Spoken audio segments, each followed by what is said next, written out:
Moochie say, check your app. Yo, I was ending my last stream. I was super frustrated because things going on in the house that I felt like was distracting me from the message of a very good topic that I wanted to drop, which is playing devil's advocate of who would you take, Ruben Bain or Jeremiah Love. Felt like it wasn't my best content, but shout out to my dog, Mr. Bad Take, Mr. 52, she with the 5 gifted subs on Twitch, and E2, definitely a Tennessee Titan fan with a $50 Cash App direct dono. And I seen it after I ended the stream, and I apologize to him because I definitely want to always shout out people that go the extra mile and support. I appreciate y'all, whether you like, comment, share, lurk, love all my posts, hate all my posts, indifferent about my posts. I appreciate y'all, man. Y'all all are a blessing. So I wanted to make sure I put this in front of today's video to let y'all know I apologize for all the gaps in the content today where, things was happening in the background of my house. My biggest distractions, having like 15 people staying in your house for spring break and just the clutter and the chaos of it all. But appreciate y'all for being patient, and make sure y'all check out, like, comment, share. And if y'all had any questions I didn't get to because I was distracted, drop them in the comments and I'll go back and make reels or shorts about to answer your questions. Appreciate y'all, man, and let's rock. All right, y'all, we back. We in the shop with it. I took an extra 1 minute because I had to finish eating my pretzels. I didn't want to be smacking in y'all face. Hope y'all having a good Thursday. Not a lot going on in the NFL, but since my last several Tennessee Titans post and content related pieces, I said, let's just unpack this and put this to bed, because they're almost at a point where, like, you could be right by saying take Bain, and you could be right by saying take Love. Nobody knows how the draft is going to play out and how people are going to progress as players. But one thing I have a problem with is when somebody's like, you're wrong for saying take Bain, or you're wrong for saying take Love. Really, if you want to look at the Tennessee Titans like John Madden football, how many X factors are on the Tennessee Titans? Not many, right?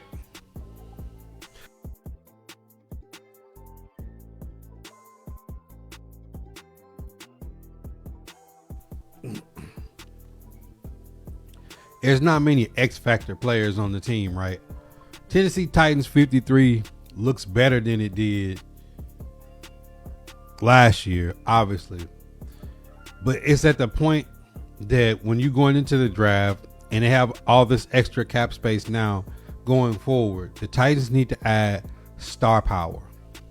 And when you look at the draft, you want your stars to come through the draft and develop, because you're drafting on potential, not what this player is today. What can this player look like at the end of their first contract? What does a quarterback look like year 3 going into year 4? What did that project edge rusher like Femi turn into by year 3? What is J.C. Latham going to look like this year? Look how Skoronski turned out, converted tackle to guard. Now coming into his contract year, he's looked at as one of the top guards in the league. So that's how I think people need to get out of saying you're wrong if you take Love or you're wrong if you take Bain. We have to do X, Y, Z. No, the Tennessee Titans have 9 draft picks, and they have to add the best players available to say that at the end of this season, some young players that they brought in free agency and some young players they brought in through the draft now have abilities on John Madden football. They have an X factor over their head. Last season, Jeffrey Simmons is going to have a big star under his body on the game. When you look at Chimere DK, he's going to have return man over his head. What players can the Tennessee Titans add like they did when they came from Houston to say Steve McNair has a star on his head, Eddie George has a star on his head, Javon Curse has a star on his head? We need to get more players now to have stars on their head. Because when you look at teams, they're the perennial powers like the Eagles. When you say Devontae Smith has a star, AJ Brown has a star. Jalen Hurts has a star. Saquon Barkley has shooting stars everywhere on both sides of the football, and that's what you want to add. So the question really is, which one of these guys do you think at the end of this rookie contract is going to be a Pro Bowl caliber player in the NFL? And that's the question you got to ask yourself. And if you go Jeremiah Love first, like in my mock drafts, I picked Zion Young second. Can you pick an edge rusher in the second that's going to turn into a starting caliber edge rusher for the Tennessee Titans? Like, people were willing to give up 2 firsts for Max Crosby. Max Crosby is a 4th round pick. People are willing to trade for Derrick Henry. Derrick Henry was a 2nd round pick. He was not a 1st round pick.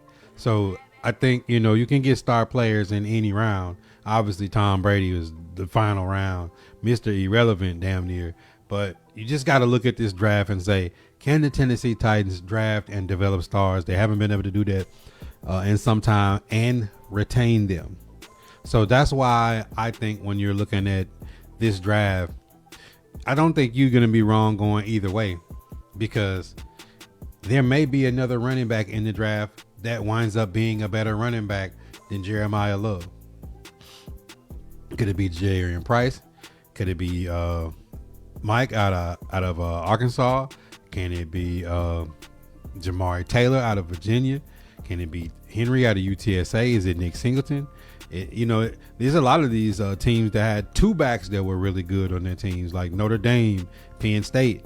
So who knows who's going to turn into that next back when you look at Ashton Genty being a 1st rounder, but then looking at Kyle Monangai, or then again, that 1st rounder could turn out to be Jahmyr Gibbs. And then you got somebody that's a complete weapon for your offense. And on defense, you could be adding Ruben Bain, Arvell Reese, or David Bailey, who could turn out to be like James Pierce Jr. and almost have 10 sacks in his rookie season before getting in some off the field trouble. But then where's Abdul Carter? The people that saying you can't miss drafting Bain. Abdul Carter was supposed to be the second coming. This guy's challenging Lawrence Taylor for his number and wind up getting benched. So I think both of these guys can be good on the Tennessee Titans. I just have to get in the mind of Mike Bergonzi, Chad Brinker, Berg Nahill, Reggie McNeil, and Ziegler. I mean, Tennessee Titans have 5 general managers in office. Like, somebody's got to sit down and come up with the scout department to make this oh so tough decision. Me personally, in all my mocks, recently I've been taking Jeremiah Love just because of what he could add to the team. Because the Tennessee Titans don't have anybody that can score the football. I mean, Derrick Henry, we were one of the best red zone offenses in the league post Derrick Henry. If it's 2nd and short, 3rd and short, 4th and short, 1st and goal, we're kicking field goals the last 2 years, because we don't have anybody that when you get in scoring position can put the ball in the end zone. I think with this draft and this free agent period, anybody else they bring in, you got to bring somebody in mind if they're on the offensive side of the board. Can this person score touchdowns? And if you're looking at the defensive side of the ball, Tennessee Titans didn't have any defensive cornerbacks that ended the year on the Titans roster that had interceptions. Roger McCreary had 1, Xavier Woods had 2, and that's it. There's no takeaways. Outside of Jeffrey Simmons getting pressure in the backfield, strip sacking the quarterback, there's no edge rushers that's getting home one-on-one consistently. And when we did have one in Draymond Jones, they traded him. 5 GMs and Amy. And somehow Joe Flacco, there's a section of the fan base that don't think they're trying, or they're poorly ran. Like, listen, they got 5 GMs and the owner. Ready for the draft to happen tomorrow? That's no fun, man. You want to have some anticipation. You need to know for sure, but it won't be for sure. I mean, you could add Ruben Bain and bolster the defense and try to get a running back later, which that might work. You might get Ruben Bain at 4 and add in a receiver second, and then A running back like Jadarian Price may fall to you in the third, and he might turn out to be a new DeMarco Murray type of back or something. Who knows? But they got one strong decision to make, so I'm playing devil's advocate of the pros and cons of what you could get. But I was just really irritated at the fans that would be against Najee Harris for like less than $1 million more than Julius Chestnut. I don't see how the fan base always wants Mason Kinsey gone, always wants Julius Chestnut gone, all those type of players. They always want them gone. And then when you give them like an easy solution, like how is it you believe in Tajay Spears, but you don't believe in Najee Harris? And you're questioning to say Najee Harris got injured last year and missed some time. Tajay Spears misses time every year, so what difference does it make? If when the player is healthy, is this person capable of being great? So let's stay on task. Ruben Bain, Jeremiah Love. Let me see y'all pros and cons. My pros for Ruben Bain is it gives you, if you went edge with Bailey Reese or Ruben Bain, you're saying that like pass rush is at a premium of what you want on your defense, and that's going to be the calling card of the Tennessee Titans. If they think we have a good enough defense, we need to score points. We're talking about a team that went from 2021 all the way up until last season without scoring 30 points. Tennessee Titans went a long time without scoring 30 points. So I think this is going to tell us a little bit about how the front office views the team in the future. Also, that a team that has had a problem scoring and is horrible in the red zone, if they go with Jeremiah Love, they're saying we're going to score points and we're gonna put some pressure on opposing teams' defenses. And that's what they want to set a precedent on. I'm ready for it to happen. I could get pros and cons against it. You know, like if you go with Ruben Bain and Jeremiah Love turns out to be the next Saquon Barkley, you're going to be kicking yourself if Tony Pollard, Tajay Spears, Khalil Mullins, Julius Chestnut don't get the job done. And if you go Jeremiah Love and he winds up, you know, being more of a Swiss Army knife than something that you can count on and not a feature back, and then Ruben Bain turns out to be a double-digit sack guy for the next 5 or 10 years, you're going to be kicking yourself that you could have put him next to Jeffrey Simmons, John Franklin Myers, Femi Oladipo, and Jermaine Johnson.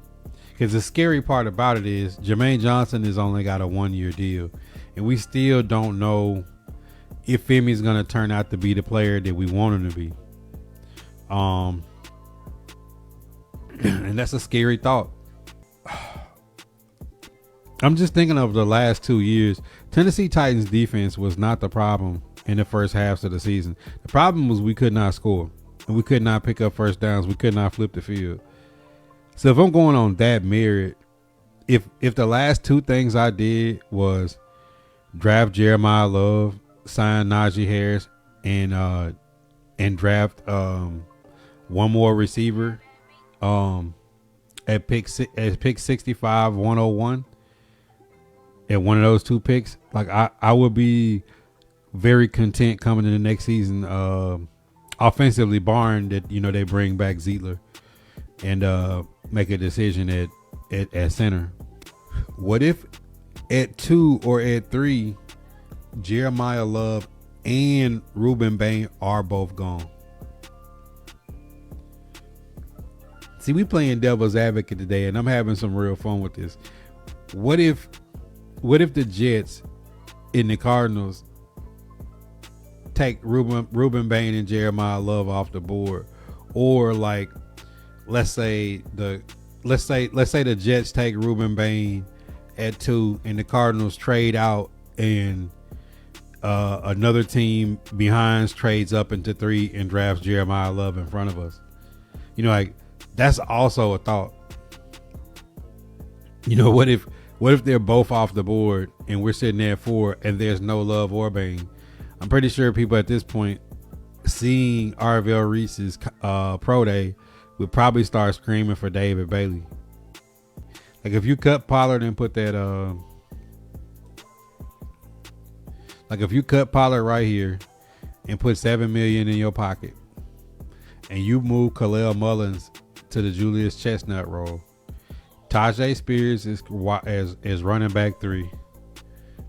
If you went to get Najee Harris and you put Najee Harris right here at running back 2 and Jeremiah Love at running back 1, Jeremiah Love, Najee Harris, Tajay Spears, and Khalil Mullins, and put Julius Chestnut on practice squad, you will only spend $2.5 million on Najee, and Jahmyr Gibbs' rookie deal is $4.5 million a year. You're really telling me you're gonna have Jeremiah Love and Najee Harris for the same price as Tony Pollard? If you don't think that doesn't help Cam Ward in the offensive line, with having Ridley, DK, Wandale, Bryce Oliver, Aomonor, and Restrepo, and a wide receiver at 66 or 101, I just think that adds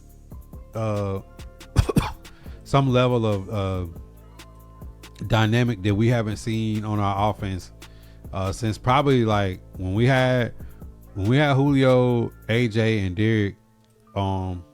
Like that was something that made other teams perk up. And if you went through the draft following my mock, you'd have Pat Coogan here at center with Sloatman and Jackson Slater, and you have Zietler brought back in at right guard, and then right here you have Crenshaw, Dixon, or Udo. Like, I think that's very dynamic. And I even took the tight end from Ole Miss, Daquan Wright, that would be here, that would push David Martin Robinson to the practice squad, and Kylan Granson would be right here in the fourth tight end next to the fourth running back. I think that's when you could add some in. And if you really wanted to, if you added Glasgow or Posick in there, like, I think at the stage we're in, none of this is really going to cost money. I really do. Because I think what they would be able to do with having Thomas and Elliott and having some depth at edge is they could get creative by moving John Franklin Myers and Jeffrey Simmons to edge on some downs. Jermaine Johnson. Hopefully Femi returns to the form that he was getting into before he got hurt.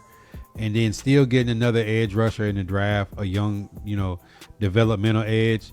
Jermaine Johnson's on a 1-year deal. So, either he's going to earn his money or he's not.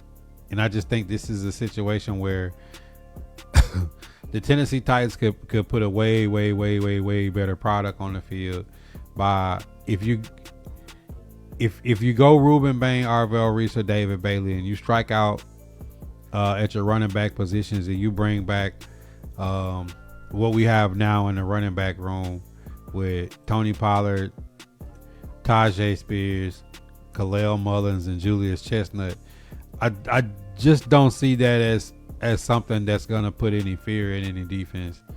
Well, I think if you was to go the route, that I said go, if you added a Jacoby Lane in and you put Khalil Mullins here, because Khalil Mullins was a former linebacker, and then you was to cut Pollard and put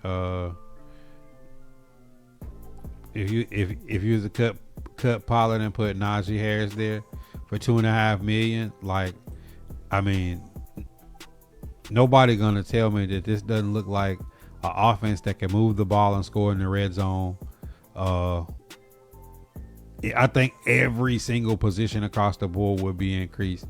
And you add a tight end in the draft, you add a wide receiver in the draft, I think I had Markel Bell and Pat Coogan was my 2 offensive linemen that I added into this mix. And then on defense, adding in the players I added on defense, Zion Young into this mix of edge rushers. I think you could really come up with something. If the receivers start falling and you got Chris Bell, Jeremy Bernard, Chris Brazel, all those receivers stacked up in the second, I think you could be patient that you was able to get Red back. I think without bringing Red back, I think it changes the game. Because this is something that I wanted to say that I got distracted earlier and I couldn't think to say. If Khalil Mullins or Tony Pollard or Tajay Spears was to run 4 consecutive 1,000-yard seasons, we would think that the Titans would be dumb to not offer a contract. So why wouldn't you think about that with Najee coming off an injury, right? Because most of the players that we've taken, a lot of these guys going to have injuries. It's just like who's had time to heal and come back. The same with Ridley. Like, what receiver are you taking at pick 35 or pick 66 that you really think is going to progress to be a better NFL wide receiver than Calvin Ridley? So it's like you got to really believe in whatever you burning the pick on to say that I think this guy I'm burning the pick on will be better than everybody that we currently have had at that position. Like, I think at his worst, Jeremiah Love would be a better running back than every running back on the roster in their careers. So I think that's why I feel like he's the safer pick. I think when you think about Ruben Bain, is Ruben Bain going to turn out to be better than? Is he going to turn out to be better than Jermaine Johnson, Femi? Is he going to turn out to be better than Harold Landry was? Is he going to turn like you have to be sure of the person that you're picking in the first and second round, that this person is going to be somebody that develops into somebody that makes us forget about who was there before them. I wouldn't wait to 60. I wouldn't wait past 66. Now, Joe Blacko, let's say they already know they're going to bring Zietler back and they don't intend to start Sloatman or Jackson Slater, and they take the best center in the draft at 35 or 66. I don't think nobody would be mad if we draft in a center at 35 or 66 that they're saying is going to be a day one starter. I wouldn't trip on that. I wouldn't care about a receiver, a cornerback, or edge if they were saying that. So I think that's where I see it. I think that's what I see. I think Jeremiah Love, playing devil's advocate, I think Jeremiah Love is the better pick. I think when you going with Bain or Reese, like, are we so hype on Bain because we seen Reese have a bad pro day? What if Reese would have had a great pro day? Would we still be so sure on Bain? I think if they drafted David Bailey at 4, I don't even think he's a starter. I think he comes in on third down and rushes the passer. I think, first down, I don't think he's on the field.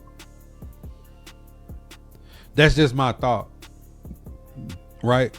Like that's just my thought. I think if we draft Jeremiah Love, we know this guy's gonna have 1,000-yard season and have 10 touchdowns. I think you gotta give Cam Ward that. I think that's why I wanted to do this episode of Devil's Advocate, was to say, like, if I had to put one against the other and just really start thinking about it, like, it would push me to the decision that needs to be made, which is just take Jeremiah Love if he's there at 4. I really believe that. I really believe that in playing Devil's Advocate, like Al Pacino, like Keanu Reeves, like, let me sit here and make the decision. I think Jeremiah Love's the pick.